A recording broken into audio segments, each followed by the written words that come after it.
Okay, second attempt at this video. I had to pause because I didn't remember what I was doing, what I had done before. And my blood sugar is getting low again. It's lunchtime and I have to get lunch again after this video. This is a pattern I notice. I start in the morning, work until my blood sugar is getting low and I can feel it in my head, and then I record a video, and then I go and get something to eat. Which is, I mean, yeah, that's how it goes, I guess. Yeah, so, I did something to the moving script to make it a little bit smarter. So let's see here. Now that we press a forward or back, etc., we could call this move function, which is this one here. We just if we have pressed forward, we set cast to forward cast. Okay, so our forward cast is the cast that casts array forward here. Okay, so what happens when we press forward, for example, we call the function move with a parameter of string forward. Okay, so forward goes here as a string, and if direction is, if that parameter is forward, we set cast to be the forward cast, which is the cast that I just showed you. Okay. Now, if that particular cast is colliding with a dungeon cell, we do a tween animation to move it on the x-axis to the x-axis coordinate of the dungeon cell if our x isn't already exactly the same. If it's the same, we don't do anything at all to our x-axis position, global position, okay? And then we do the same with z-axis. By doing this in a function, we only need to do this whole bit here one time. I mean, we have to have it one time in the code and not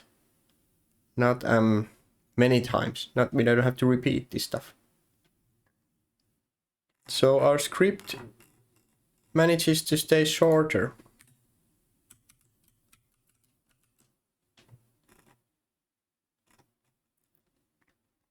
Turning is not quite that simple because we have an operator plus or minus here, depending on what it is, but it's the same kind of thing.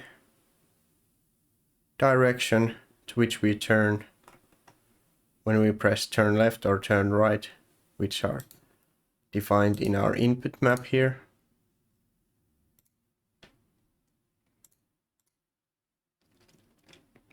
We call this turn function. And yeah, direction is left. If we turn left, we do a plus operation. And if we turn right, the direction is right. And then we do a minus operation.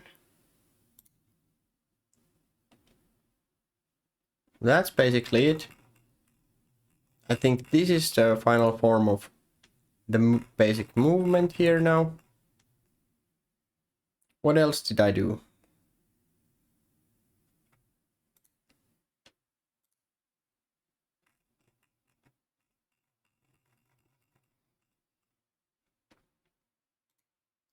I edited my map generator code.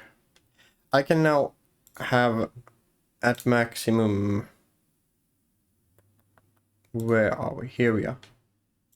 8 dungeon cells, and then 4 different secret cells, a chest, etc.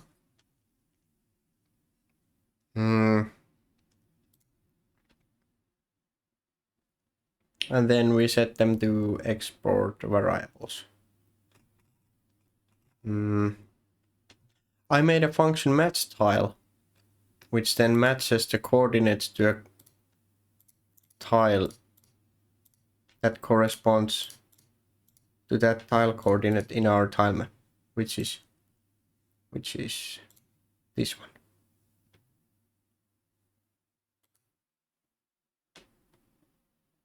And our tile map has 8 tiles plus the 4 secret ones. Then the chests and other extra stuff go in to our extra, which is incoming. It's not implemented yet, but I'm basically gonna have another tile map, which is going to be the extras map, and it has doors and chests in it, and other extra stuff that maybe need to be on top of the basic geometry. It needs to be another layer because that's the only way to get them to be on top of each other. Right? Okay. What our script does. Matches the vectors. Vector coordinates, I mean the tile coordinates appropriately, and then sets the correct tile to the correct place.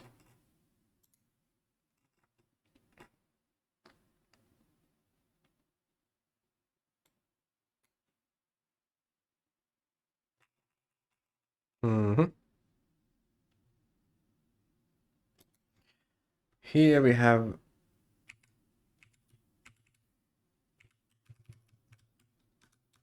comments that are no longer necessary.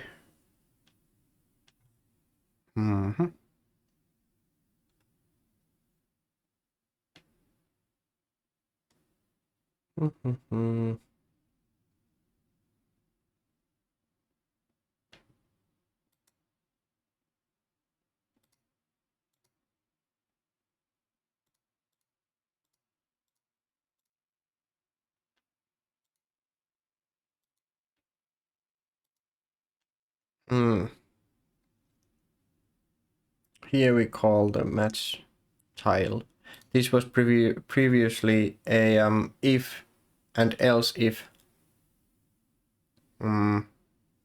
monster, which was basically that if the tile coordinates match 0.0 for an example, draw us dungeon cell 1 into that specific spot. So it was basically this one. Now we have match. So tile coordinates, if they match 0.0, draw cell 1 into that spot. And if our cell 1 scene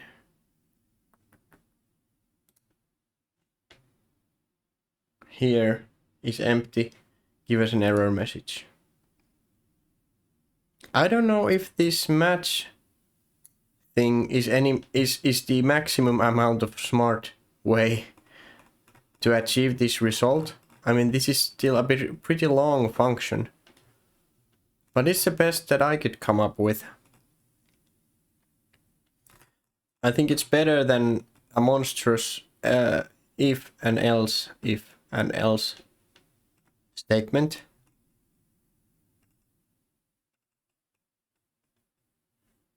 Now our generate map function is nice and neat, but I still don't know if this is the smartest possible way. Probably not, because I'm an idiot. But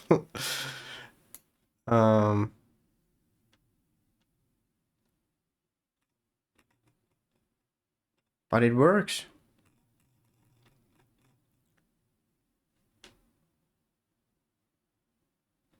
Yeah, it is something. Okay, catch you on the next one. Bye.